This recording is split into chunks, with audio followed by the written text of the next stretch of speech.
Good morning, everybody. As Samantha said, I'm Adam Gaston-Smith, the Manager of Client Engagement. I'm responsible for all of Peters & Associates, managed services and support offerings and contracts and all of that good stuff. So thank you for joining us this morning. Today's topic is security awareness training. And if you did not already know, this is part of a 6-part webinar series. We've already done webinars on patch management, endpoint protection, backup and recovery, securing Office 365. If you missed those and you want to learn more about those, we've put the recordings of those into some recap blog posts with some other insights. Samantha will drop a link in the chat window, so feel free to check them out. Let us know if you have any questions on those. Today's topic is security awareness training, and next week you can join us for advanced security monitoring with a SIM. So let's dig into the security awareness training.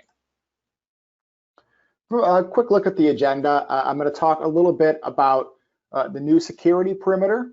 Then we're going to move into what makes for effective security awareness training and what that means. And then lastly, we'll close out talking about the managed services that we deliver around security awareness training for our clients. And as Samantha said, please feel free to post your questions throughout. She can interrupt me as we move along here. We'll also do an open Q&A at the end of this session. So let's talk a little bit about the new security perimeter. Back 10 years ago, I believe 7 months ago in 2010, Microsoft Azure launched for the first time. In October of 2010, Office 365 entered beta testing and was released to the general public later in 2011. That's a lot to happen in the last decade. And so if we were to look at what your environment might have looked like a decade ago, it might be something like this. All of your, or at the very least most of your applications and data running in your data center, maybe it's just a server closet, maybe you had a colo facility where you still had access to servers and to the actual equipment at the base layer, the physical layer there. But you had everything kind of within your data center, from applications to data to networking equipment. And you also had your users primarily in the office locations. Them and their workstations and the resources that they needed to access were all located in the same place.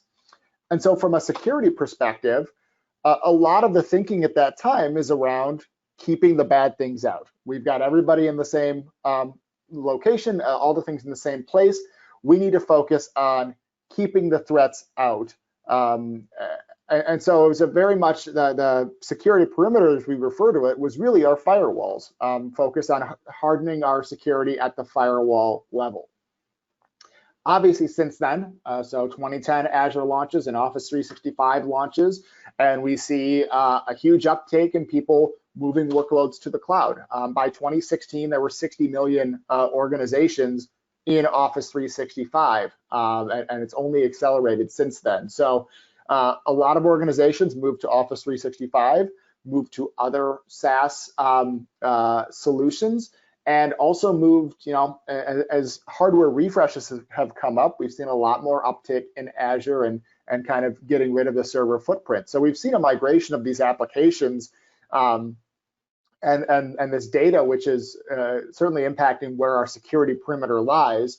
We've also seen an uptick in remote access. So back before 2010, you probably had some VPN users. It probably wasn't everybody, but we've certainly seen, especially with the pandemic this year, a huge uptake in people required to work from home or needing to work from home either on a short-term basis, or I think as many organizations are evaluating now, maybe even a permanent basis.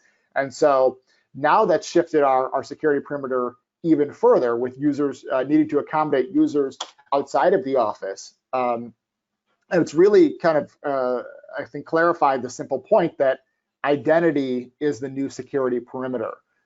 With that user identity, I'm getting access to my VPN in order to access things on-prem. With that user identity, I'm accessing our Office 365, and I may not traverse or even touch any part of our network. I'm going directly to the cloud. And so that identity is really what unlocks everything, whether it's still on-prem or whether it touches our network and goes up to the cloud or whether it just goes straight to the cloud. That's really what we need to secure against. And certainly it's what that's the same understanding that attackers have. They understand that how powerful that username and password is, and that's what they're targeting today. So to highlight where we look at the changes, we've got more cloud applications, more things outside of the control of our data center, and we've got more remote workers, and that's really combined to mean that our user identities are the new security perimeter. I think one other factor that, and actually this is, I've repeated some elements here from our presentation a couple weeks ago on securing Office 365, because there is quite a bit of overlap in that email is where a lot of your users live, and that is their main exposure when it comes to security awareness. And so these facts I think are relevant. 92.4% of malware is delivered via email. And that's not even including all the phishing things that are really just seeking credentials and things like that. But 92.4% of malware is delivered via email. And that's probably not surprising if you do manage network security or email security in your environment.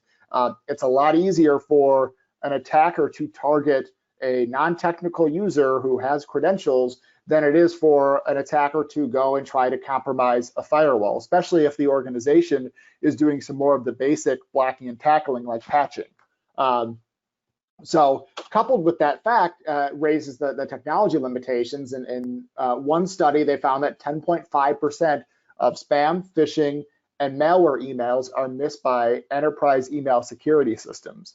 And the industry of cybersecurity is very much a back and forth kind of whack-a-mole game for security vendors. Obviously, attackers are always trying to evolve to get around security, to get around antivirus, to get around these filters that we talk about. And on the flip side, security vendors are trying to continue to develop solutions to stop that. And there's been strides made, especially in the arena of AI and of behavioral analytics that have helped some of this. But at the end of the day, we're still seeing 10.5% of unwanted email get through those filters. So if we think about security in our layered model, at some point we do want to make sure we can trust our user to make the right decision when a bad email gets through. And I think it's useful to go back to the classic people, process, technology diagram to consider things here. And this is certainly not an exhaustive look at all the things we need to think about. I think it's, I try to condense some of the most common things that would impact users and identities directly. So if we look at processes that directly relate to this, onboarding and offboarding process for identities. IT departments need to be able to maintain this and make sure that they are rapidly closing access to accounts when an employee is offboarded and not leaving doors open there. Audit log review, we talked about quite a bit last week, but reviewing the audit logs in your environment to ensure that behavior looks consistent, there's no indicators of compromise. And then password resets and identity verification. How is your help desk verifying that when the CEO calls in for a password change or to unlock their account, that it is actually that person who's calling in versus an attacker who knows the help desk number? And so those are just some of the things from a process perspective. From a technology perspective, we talked about the limitations, but filtering, managing your junk mail settings and your spam settings and your filters generally. The constant battle the line that you walk with these filters is you don't want to filter out good emails, and it is difficult for existing technology to tell.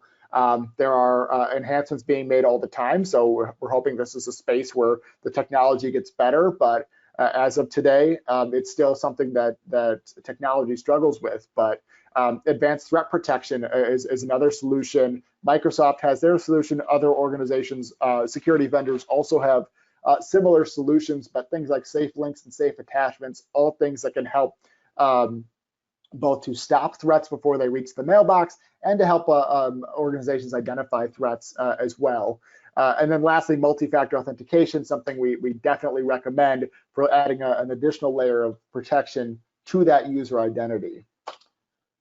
But then from a people perspective, and again, non-exhaustive, but people in the organization, particularly outside of IT, need to have an understanding of where they fit in their responsibility for securing the environment. And that includes having a knowledge of how they're being targeted, what phishing tactics are, understanding what it means to browse safely. Again, we might have some filtering. Of course, we have AV that we're using, and of course, you might have things like Umbrella that are helping to filter as well. But again, it's always about having layers and understanding that malware is being designed to beat antivirus, and it does in situations. And so having additional layers of security, starting with your users understanding some of these things, and then obviously creating secure passwords and using secure password habits. So let's move into effective security awareness training, what we mean by that. To start, just simply looking at the data, it seems that a lot of organizations are falling short in this area. Another statistic pulled from a SecureWorks Incident Response Insight report from 2018 found that 42% of attackers gain entry from successful phishing scams. Again, this goes back to something we talked about when we talked about technology limitations. It's a lot easier for an attacker to try to exploit a user that they think might not be savvy enough to not give up their credentials than it is to try and exploit a patched firewall or a web server or whatever it may be. It's a lot easier to go after that user. And at the same time, we see organizations not doing enough. So in a Mimecast report also from 2018, 76% of organizations do not conduct security awareness training at least monthly. And we'll talk about in the next couple of slides what could be done better than that. But too often we see security awareness training as a checkbox for organizations without a lot of thought put into making it more effective. So what are some of the goals of security awareness training? I already mentioned some of these. Number one, educate employees on the role they play in securing the organization. For non-technical users who don't live in the world of IT and don't live in the world of cybersecurity, it's understandable that they may not understand that they themselves and even the organization as a whole is a target for attackers. And so really need to help employees understand that the organization is a target and why that matters and how they're being targeted specifically. So help these employees understand the ways that attackers are trying to gain access to the environment and the value of to the attackers of getting their hands on credentials that employees should not be giving up. And then finally, and again, not an exhaustive list, we'll go through a little bit more here in a moment, but teaching employees how to recognize a suspicious email, a bad website, or a bad link, or how to create a secure password, the elements of that, the concerns about things like security questions, really just teaching employees how to be secure on the web. And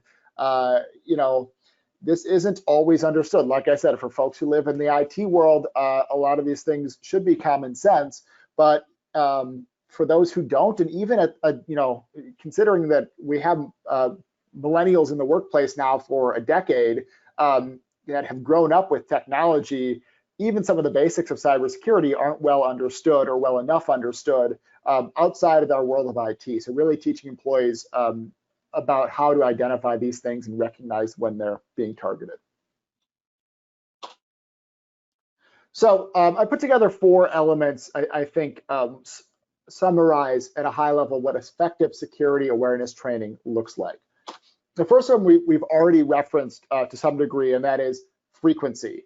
I've seen a lot of organizations that unfortunately do look at this as a checkbox, and whether that's for a compliance regulation or it's because it was put on, it was put out there by the board or the CEO that said, I'm scared about this, and I think we should just have some type of security awareness training, but I don't want to invest that much time in it.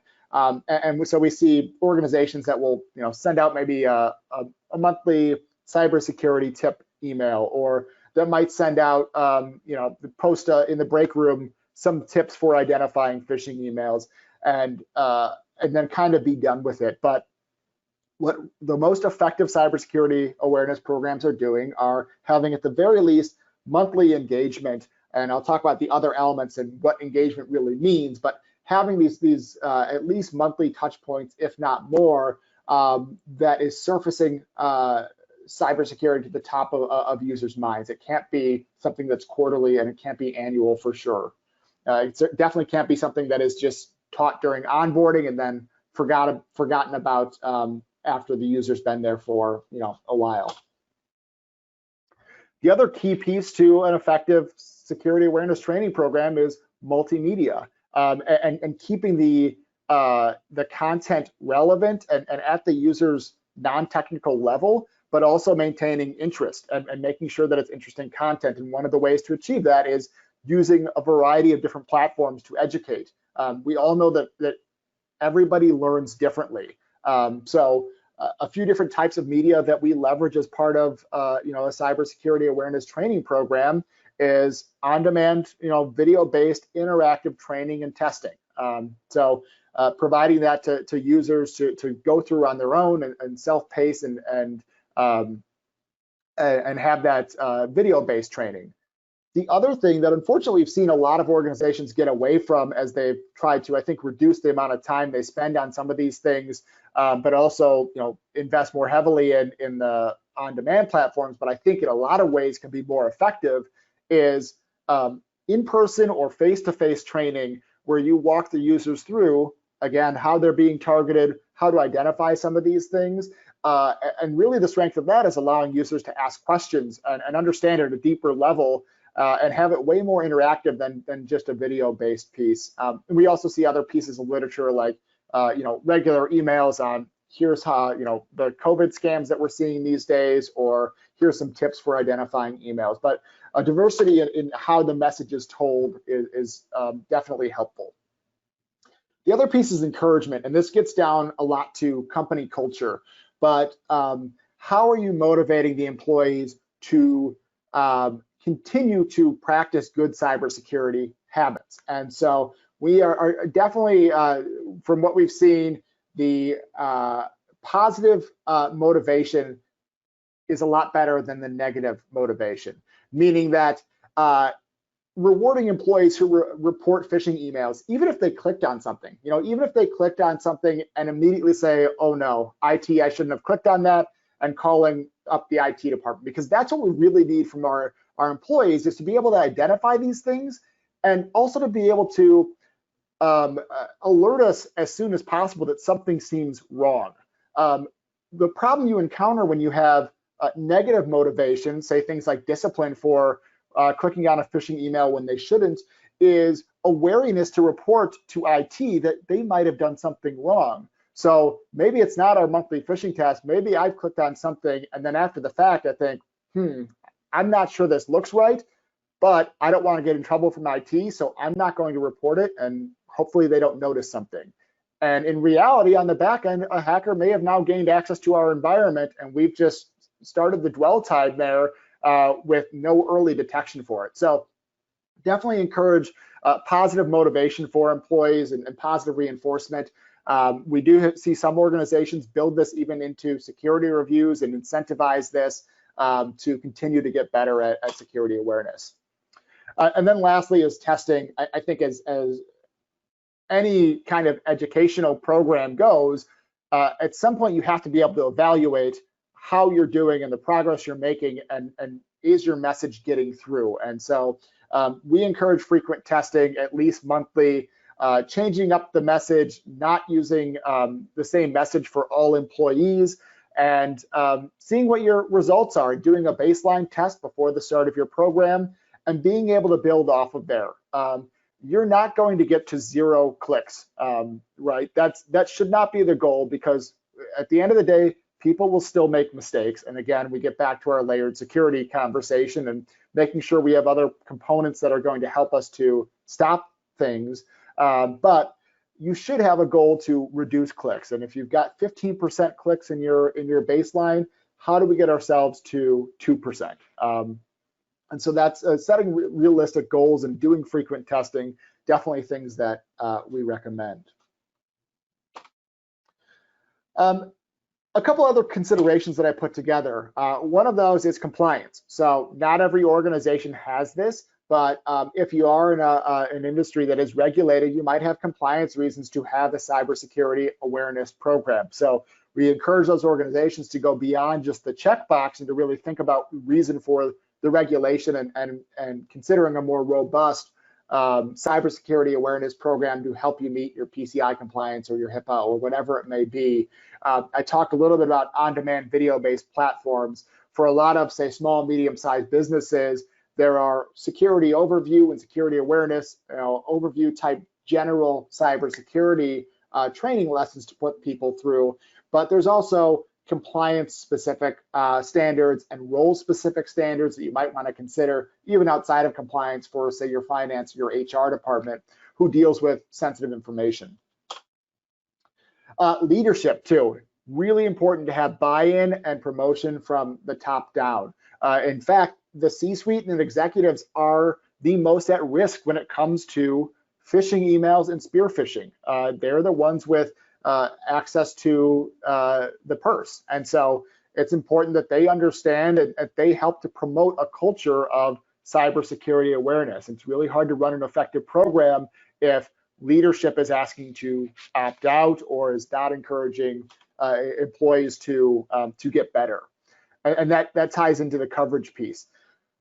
Really encourage organizations not to just do partial cybersecurity awareness training. Don't just train your C-suite, because every set of credentials, if somebody has access to your environment, if somebody has a PC that works, or they have an email address with you, they have credentials that could allow somebody to compromise those credentials, move laterally throughout the environment. Even someone like your summer intern, do they have access to a file share? Well, maybe we've just, by not providing that cybersecurity awareness training, maybe we've opened up access to a ransomware attack for all the things that they have access to. And so really encourage folks, there might be different standards that are used for different roles. There might be different types of training that are delivered to those folks, but everyone in the organization should be a part of the vision for cybersecurity awareness. That ends the effective security awareness training portion. Lastly, I'll just touch on what our service is and then open the floor to any outstanding questions that you have. So I mentioned at the top, we do run a managed service. We refer to it as Pulse Aware Security Awareness Training.